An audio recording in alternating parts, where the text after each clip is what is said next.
Well, we've all heard of miracles, but what about the power of magic to heal? For more than 20 years, magicians have been using their skills to help people reach their therapeutic goals.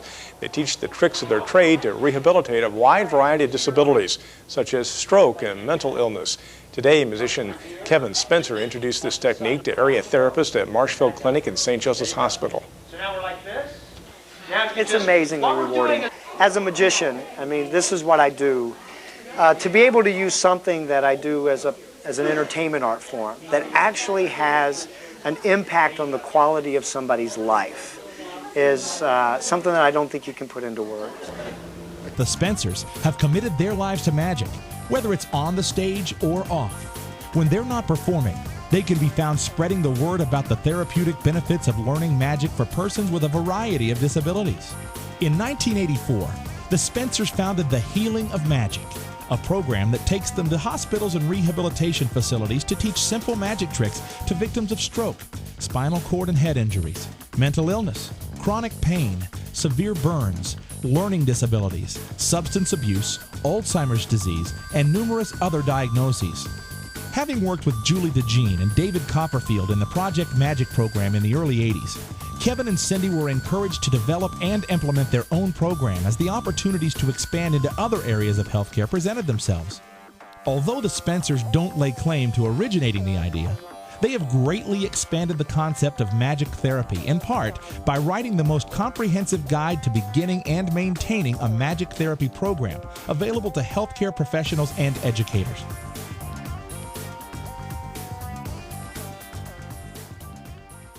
The Healing of Magic Manual offers step-by-step directions with goals and objectives for patients and healthcare professionals and educators.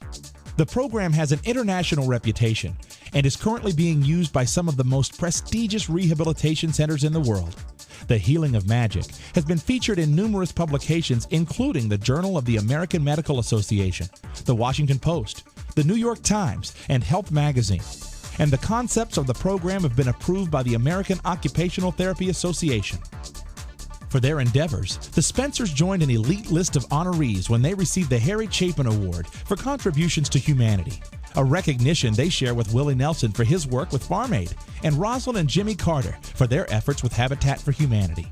In 1999, the Board of Directors of the International Brotherhood of Magicians enthusiastically and unanimously voted to endorse, promote, and support the Healing of Magic program among its membership by instructing magicians on how to work with therapists using the program.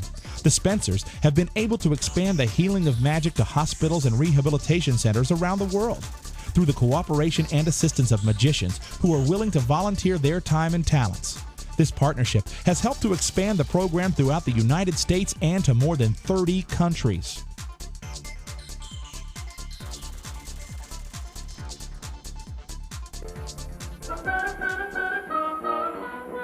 We're the Saturday Early Show, coming to you from Fifth Avenue in New York City. For thousands of years, magic has been used to entertain people of all ages. But now illusionist Kevin Spencer is putting magic to another use, helping people with disabilities.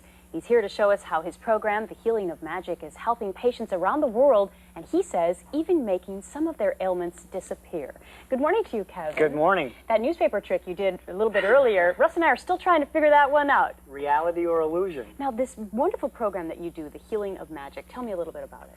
It's a program that uses simple magic tricks as a form of occupational therapy in hospitals and rehab centers around the world. And how did you come up with the idea? We started working with David Copperfield on a similar program on the West Coast in the early 80s. We were working on the East Coast in a local hospital in our hometown. Program started to develop there with stroke patients and then just kind of exploded. So we're talking about people who suffered strokes, but what other types of people or disabilities are we talking about that can get help from this? Actually, now the possibilities are really unlimited. We work with everything from children with learning disabilities to older adults with Alzheimer's, and literally everything in between. Strokes, accidents, spinal cord injury, brain injury, learning disabilities, substance abuse, a lot of psychiatric disorders. The possibilities are really only limited by the therapist. And what is it about the magic that helps them get better? It's fun. That's the bottom line. There are two things that I think play into that as well.